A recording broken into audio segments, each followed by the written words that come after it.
Di tepi dermaga pelabuhan Qingdao, kabut pagi tipis perlahan tersapu sinar matahari yang mencoba menerangi tumpukan kontainer yang membentang sejauh mata memandang. Di sana, sebuah kapal kargo raksasa tertambat membawa 300.000 ton kedelai dari Argentina, hasil perjuangan berbulan-bulan seorang importir besar di Cina yang telah menyiapkan gudang, tenaga kerja, dan logistik dengan rapi. Dokumen lengkap, sertifikat asal barang terverifikasi, semua tampak sempurna. Namun, ketika kapal itu merapat, petugas bea cukai Cina mendekati sang importir dengan wajah datar. Ini bukan kedelai Argentina, katanya tegas. Ini dari Amerika. Sang importir, seorang pengusaha berpengalaman yang telah menangani jutaan ton komoditas selama bertahun-tahun, terpaku. Apa ini salah sistem? Atau komputernya kena virus? Dia hampir tertawa, tapi petugas itu menyerahkan kertas yang menampilkan laporan analisis. Bukan kertas biasa, bukan stempel atau tanda tangan, melainkan data protein, 35,1%. Angka itu seperti pukulan telak. Kedelai Argentina rata-rata hanya mengandung 34% protein, maksimal, tapi 35,1%? Itu ciri khas kedelai dari Midwest Amerika, dari ladang-ladang di Illinois atau Iowa.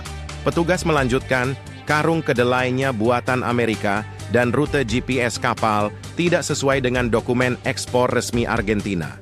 Semua jejak, digital maupun biologis, menunjukkan bahwa ini bukan produk Argentina, melainkan Amerika. Kejadian ini bukan sekadar kesalahan logistik atau dokumen yang lupa distempel. Ini adalah permulaan dari sesuatu yang jauh lebih besar, yang kelak dikenal sebagai salah satu skandal perdagangan terbesar di tahun 2025. Sang importir, tanpa disadari, terseret ke dalam pusaran geopolitik, teknologi, dan perebutan pasar global. Semuanya telah direncanakan dengan cermat.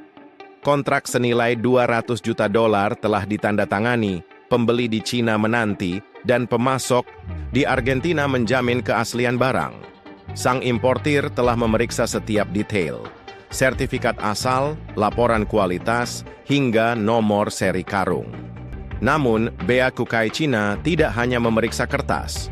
Sistem AI mereka memindai kedelai hingga ke level protein, isotop tanah, bahkan DNA benih, seperti detektif dari masa depan yang membaca akta kelahiran setiap butir kedelai.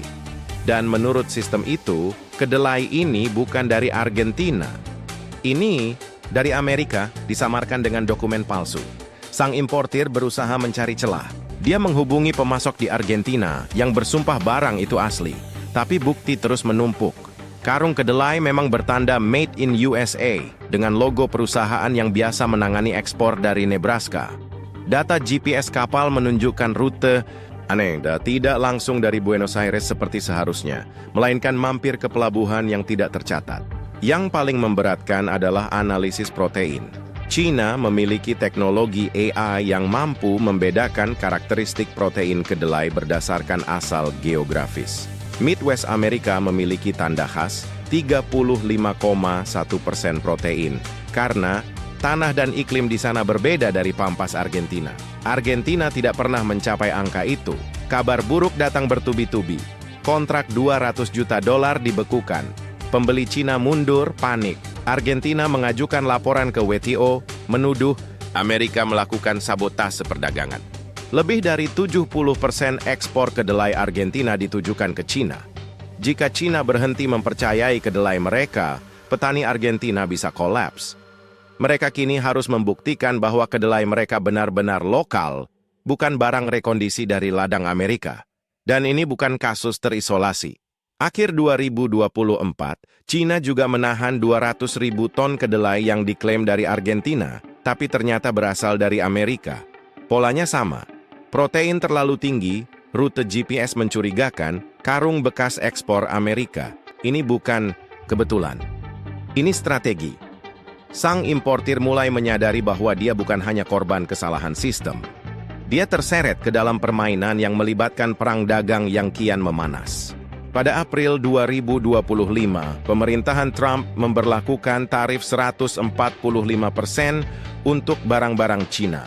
Sebagai balasan, Cina menaikkan bea masuk hingga 15% untuk produk Amerika, termasuk kedelai, daging, dan gandum.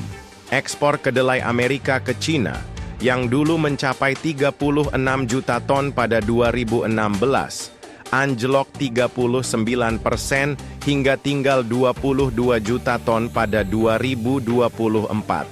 Silo-silo di Midwest penuh dengan kedelai yang tidak laku, harga jatuh, dan petani Amerika mulai putus asa. Disinilah trik kotor itu muncul. Amerika yang tahu mereka tidak bisa lagi mengirim kedelai langsung ke Cina karena tarif tinggi, mencari jalan pintas. Caranya? Mengirim kedelai ke Argentina atau Brasil, mengemas ulang, mengeluarkan dokumen palsu, lalu mengekspor ulang ke Cina sebagai produk lokal. Skala operasi ini di 2025 luar biasa, melibatkan ratusan ribu ton kedelai. Tapi mereka lupa satu hal, teknologi China sudah jauh lebih canggih. Sistem bea cukai Cina kini dilengkapi AI yang menganalisis ekspresi protein, isotop tanah, bahkan DNA benih. Mereka tahu tidak hanya dari mana barang dikirim, tapi juga tanah mana yang menanamnya. Pelabuhan Shandong, misalnya, mendeteksi 3 kasus serupa dalam 3 bulan, dengan total nilai lebih dari 20 juta yuan. Kedelai berlabel Brasil juga ketahuan berasal dari Amerika, menggunakan trik yang sama, dicampur, dikemas ulang, dan dikirim lewat pelabuhan Brasil. Tapi Cina melacaknya lewat blockchain dan sidik jari isotop. Tidak ada yang lolos. Malam itu, sang importir duduk di kantornya menatap laporan yang terus berdatangan. Amerika, yang dulu raja ekspor kedelai ke Cina, kini hanya menyumbang 22 juta ton. Jauh di bawah Brasil yang mengirim 74 juta ton, hampir 70% dari total impor Cina. Cina semakin ketat. Mereka tidak lagi memeriksa barang secara acak. Sistem mereka memantau harga global secara real-time. Jika harga kedelai Brasil mendekati harga Amerika, alarm audit menyala dan kontrak bisa dibatalkan seketika. Strategi curang Amerika kini berisiko tinggi, tapi yang paling terpukul adalah petani kecil di Midwest. Menurut Serikat Petani Nasional, lebih dari 11% petani kedelai skala menengah di Amerika kini berada di bawah titik impas. Mereka kehilangan pasar terbesar di dunia dan tidak bisa bersaing dengan perusahaan raksasa yang punya modal untuk bermain di jalur belakang. Di Argentina, situasinya tidak kalah buruk. Mereka dituduh membohongi Cina, padahal bukan mereka yang curang. Reputasi dagang mereka hancur, pembeli Cina menarik diri, dan mereka kini harus membuktikan kedelai mereka asli. Cina bahkan mengajak Argentina membangun sistem keterlacakan berbasis blockchain, GPS, dan biometrik. Tapi sistem bea cukai Cina jauh lebih canggih, mampu mendeteksi DNA benih. Dokumen sempurna pun tidak cukup jika biokimia tidak cocok. Sang importir mulai bertanya-tanya, apakah ini cuma soal kedelai? Ternyata tidak. Ini tentang kepercayaan, komoditas paling mahal di dunia perdagangan. Ketika Cina menolak kapal itu bukan sekadar penolakan barang.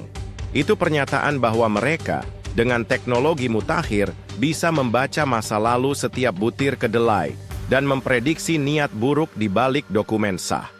Satu pengiriman bisa memicu kerugian ratusan juta dolar, mengguncang hubungan antar negara. Bayangkan jika ini terjadi pada puluhan pengiriman lain. Sistem keterlacakan Cina bukan main-main. Mereka melacak kandungan protein, isotop tanah, bahkan kurva ekspresi genetik dari setiap varietas benih. Argentina, yang jadi perantara, kini kena getahnya, disemprot China karena ekspornya diduga rekayasa, dan petani lokal mereka marah karena reputasi hancur. Dengan 70% ekspor kedelai mereka bergantung pada Cina, kehilangan kepercayaan berarti bencana. Ekspor turun, kredit macet, logistik mandek. Pertanyaan besar kini bukan siapa yang mengirim, tapi siapa yang akan dipercaya di masa depan. Sistem perdagangan global sedang berubah. Negara-negara berinvestasi besar-besaran pada keterlacakan digital, blockchain, sertifikat GPS, biometrik.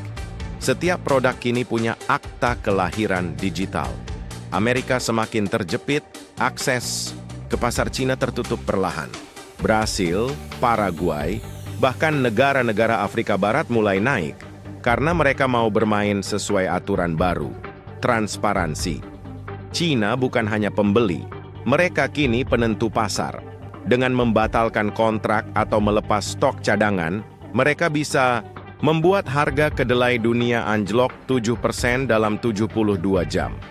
Kekuatan ini bukan cuma soal uang, tapi data. Data real-time dari setiap pengiriman, kandungan nutrisi, rute kapal. Amerika punya dua pilihan, adaptasi atau hancur. Tapi adaptasi tidak mudah, karena sebagian besar produsen mereka adalah petani kecil di Midwest. Bukan korporasi besar, silo mereka penuh, harga anjlok, dan banyak yang mulai gulung tikar.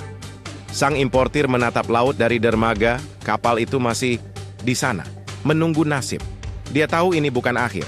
Cina sedang menyusun regulasi baru untuk produk GMO, dan Amerika, raja ekspor jagung GMO, bisa jadi target berikutnya. Jika kedelai bisa ditolak karena jejak protein, bagaimana dengan jagung rekayasa genetik? Apakah ini akhir dari dominasi Amerika di perdagangan pangan? Mungkin. Karena ini bukan lagi soal ladang terluas, tapi siapa yang bisa menjamin transparansi dari ladang sampai pelabuhan.